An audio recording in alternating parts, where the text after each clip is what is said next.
ಸಿದ್ದರಾಮಯ್ಯನವರ ವಿರುದ್ಧ ಮತ್ತೊಂದು ದೂರು. ದೂರಿನ ಮೇಲೆ ದೂರು ಸಿಎಂ ಸಿದ್ದರಾಮಯ್ಯನವರಿಗೆ ಸಂಕಷ್ಟವನ್ನ ತಂದೊಡ್ತಾ ಇವೆ. ಇದೀಗ ಮತ್ತೊಂದು ದೂರು ಸಿಎಂ ವಿರುದ್ಧ ಸ್ನೇಹಮಯಿ ಕೃಷ್ಣ ಅವರು ಕೊಟ್ಟಿದ್ದಾರೆ. ಲೋಕಾಯುಕ್ತ ಎಸ್ಪಿಗೆ ವಾಟ್ಸ್ಆಪ್ ಮೂಲಕ ಕಂಪ್ಲೇಂಟ್ ಅನ್ನ ಕೊಟ್ಟಿದ್ದಾರೆ ಸ್ನೇಹಮಯಿ ಕೃಷ್ಣ. ಬಿಜೆಪಿ ಜೆಡಿಎಸ್ ಷಡ್ಯಂತ್ರಕ್ಕೆ ತಕ್ಕ ಪಾಠ ಕಲಿಸಲು ಸಿದ್ಧರಾಗಿ, ಷಡ್ಯಂತ್ರಕ್ಕೆ ಪಾಠ ಕಲಿಸುವುದಕ್ಕೆ ಸಿದ್ಧರಾಗಿ ಅಂತ ಹೇಳಿ ಸಿಎಂ ಸಿದ್ದರಾಮಯ್ಯನವರು ಸೂಚನೆಯನ್ನ ಕೊಟ್ಟಿದ್ದಾರೆ. ಇದೇ ಹೇಳಿಕೆಯ ಕುರಿತು ಸ್ನೇಹಮಯಿ ಕೃಷ್ಣ ಆತಂಕವನ್ನ ವ್ಯಕ್ತಪಡಿಸಿದ್ದಾರೆ. ಲೋಕಾಯುಕ್ತ ಎಸ್ಪಿಗೆ ವಾಟ್ಸ್ಆಪ್ ಮೂಲಕ ದೂರನ್ನ ಕೊಟ್ಟಿದ್ದಾರೆ.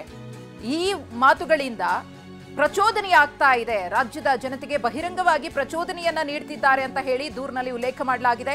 ಹಾಗಿದ್ರೆ ನಿನ್ನೆ ಸಿಎಂ ಸಿದ್ದರಾಮಯ್ಯನವರು ರಾಯಚೂರಿನ ಮಾನ್ವಿಯಲ್ಲಿ ಏನ್ ಹೇಳಿದ್ರು ನೋಡೋಣ. ಬಿಜೆಪಿಯವರು ಜೆಡಿಎಸ್ನವರು ನಾನು 2ನೇ ಬಾರಿ ಮುಖ್ಯಮಂತ್ರಿ ಆದ ಮೇಲೆ ನನ್ನ ಮೇಲೆ ಸುಳ್ಳು ಆರೋಪಗಳನ್ನು ಮಾಡಲಿಕ್ಕೆ ಪ್ರಾರಂಭ ಮಾಡಿದ್ದಾರೆ.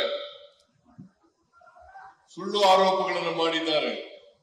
ಅದಕ್ಕೋಸ್ಕರನೇ ಈ ಸ್ವಾಭಿಮಾನಿ ಸಮಾವೇಶವನ್ನು ಏರ್ಪಾಡು ಮಾಡಿ ನಿಮ್ಮ ಮೂಲಕ ಅವರಿಗೆ ತಕ್ಕ ಉತ್ತರವನ್ನು ಕೊಡಬೇಕು ಅನ್ನೋ ಕಾರಣಕ್ಕೋಸ್ಕರ ಈ ಸ್ವಾಭಿಮಾನಿ ಸಭೆಯನ್ನು ಏರ್ಪಾಡು ಮಾಡಿರ್ತಕ್ಕಂಥದ್ದು.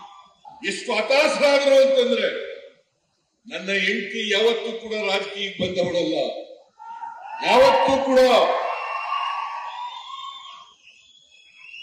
ಹೊರಗಡೆ ಬಂದವಳಲ್ಲ. ಅಂತವಳನ್ನ ಇವತ್ತು ಬೀದಿಗೆ ಬಂದಿದ್ದಾರಲ್ಲ, ಇದು ನ್ಯಾಯನಾ? ನೀವು ಒಪ್ಕೊಳ್ಳಿಕ್ಕೆ ತಯಾರಾಗಿದ್ದೀರಾ ಅಂತಕ್ಕಂಥ ಪ್ರಶ್ನೆಯನ್ನು